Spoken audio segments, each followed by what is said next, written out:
nwanne nna ege m ntị ọ bụ niile na vidio m akịta ị ga-afụ one comment si dị ebe a ịma na oke na ọrụ anyị bụ na anyị ga na-abịa na-akụzi na-agbazi ka ndị aghọtara ọnụ ekwe ike ịghọta ihe a bụ oke na ọrụ anyị na dị soshal midia mụ na gị na-abụ nọ ịghọtago na onwekwa onye masị ife niile mụnwa na-agwaghị okwu a amasịrọ m ife niile so enyi m esikwa na kọmentị unu wee na-amụtakwa some certain things ịghọtago because ndị Igbo si n'uche abụ n'ofu onye na uche ya ịghọtago uche onye adịghị njọ. Do you understand me? Mana na ife mmadụ dere m na comment section ebe a ọ sị that na Mr. Man, you don't know anything, you are too sentimental, the person you are defending is a senseless human being including you. Mathias is always happy when somebody goes sick or die because the person is a Christian, mocking the sick and the dead, and you have never come out to advise him. Nonsense. Mathias and his entire generation can never stop Christianity. Who born him? Now, I know I won't put it, but I'm not going that in Do you understand me? But when I'm mad in a cook, when I watch if only Melonia before Naku. And I if I know you were they get I for the level get because of an answer. Ne prayer point. Mad in a Pele Mathias. Because of Mathias and I have, you understand me? So many Christians who went on social media will not say they remain on at that condition until or more. No, if enjoy whatever. Only if it is between mocking somebody and wishing somebody to die. A buy for Mokita, I'm not gonna about the then why advice here for something? Where's again? Don't do this thing. Bagia on a countless time, on a countless occasion, singing a be in a genus adaria, if in a man ordered on ma, ni make them mad added on ma, no need there one the mad Ezeaku. If eventually the wage they go on the process, and he had advice, the see game is in here, one of me him remember way put a make it to a pangwalagua. On Yamabu more could but you a wish bron dead. You wish from Negan.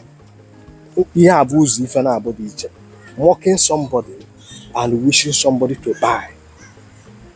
Like I said, I happen to accuse a lot of our people, especially in their religion, damage go their brain, bonafa, and with a sense of reasoning. They have lacked the ability to reason properly. Do you understand me?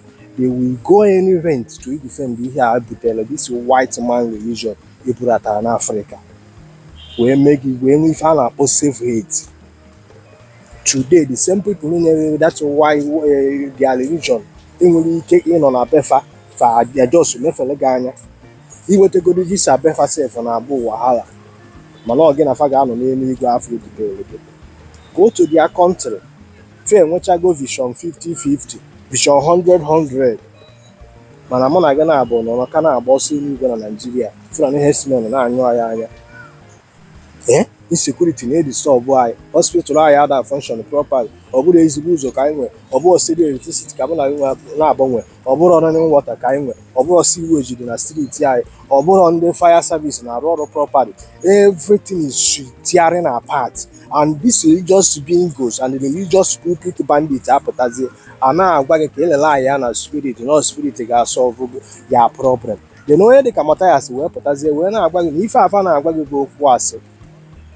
Gwagian in a Gwagiano, Gwagiana for Gwagiana, see it, you don't want to acknowledge the truth. Then you can if you join him, or for Yemen, up there about liquid giver. See you now, Gwagagagwa. Now Jesus will be a boogie. Now Jesus ain't really keep saving from anything. Now Jesus ain't really keep providing anything. Now Gwagagagwa, I won't have to go to only and can Jesus a fail on here.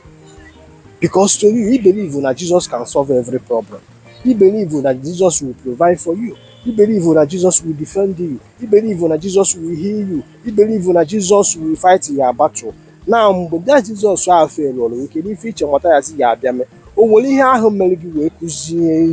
Will he always end the challenge in my family? Ozi. Because every message is not for everybody. Only message in Abian, when the Ghana, when they get neglected the message. But when the issue, yeah, like go to I got do off an anya before I reason the properly.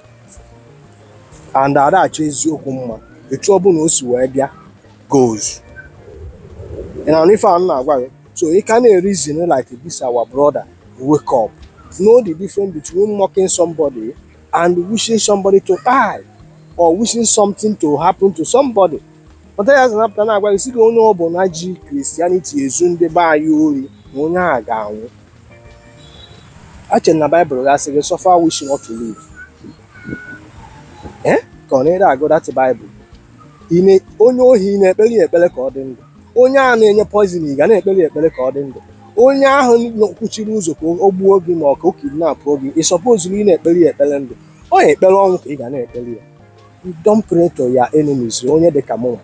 Ị ghọtago ihe m believe na ya bụ an eye to an eye. Onye ọbụla tabalị gị n'isi ọsọ ụbọla ya atị ya n'ike asọ na nsị. Na ife a na-agwa gị ma ọ unu nwa nọkwa n'ụlọ ka a gwara unu pray for your enemy otu okwe unu omume.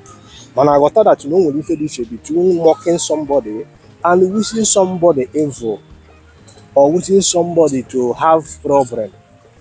You understand me? Like iketa unu na-aga ewichi galeva m ebe na comment section na-ekpe ekpere ka ihe mee m. Nke mana achara m moto. Kenekwe m unu. Start making use of your brain oge enyekwele gị aka o. Ma m the reason iji agwa gị ihe a. Maka mbọsị reality ga-akụrụ gị aka. Reality ga-echete gị. Ifuru mbọsị reality ga-echete gị. Oh God. No wahala. Ozi anya na-ezighị enwe kịta na o nwere ike ọ na-achọ gị alụ to comprehend mbọsị reality ga-enweta gị. Oh, that day ka ị ga-ama that na nwere any spirit na-enughi nwere power here. Na nwere any spirit na-enughi ga-rescue you apart from human being. Ekenekwe m na ụmụnne m ma help m share this video.